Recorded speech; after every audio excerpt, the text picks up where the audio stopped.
দুইটা সময় তওবা করে লাভ নাই। একটা হচ্ছে মৌতের যন্ত্রণা শুরু হয়ে গেলে, মৃত্যুর যন্ত্রণা শুরু হয়ে গেলে আগে পা থেকে শুরু হয়ে আস্তে আস্তে গলার দিকে আসে।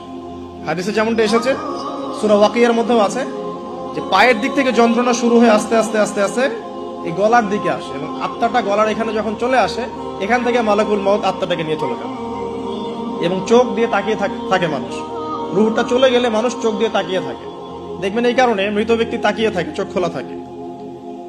এবং তখন আসমান থেকে সিঁড়ি নামিয়ে দেওয়া হয়, ওই সিঁড়িতে করে আত্মা চলে যাচ্ছে, ও তাকিয়ে দেখে যে আত্মা চলে যাচ্ছে। এবং মানুষ মারা যাওয়ার পরে চোখ জীবিত থাকে অনেকক্ষণ।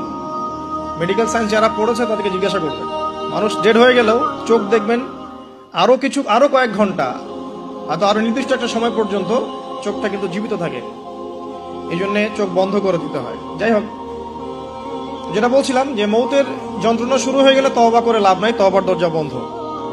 আর পশ্চিম দিক থেকে সূর্য উঠে গেলে তওবা করে লাভ নাই, তওবার দরজা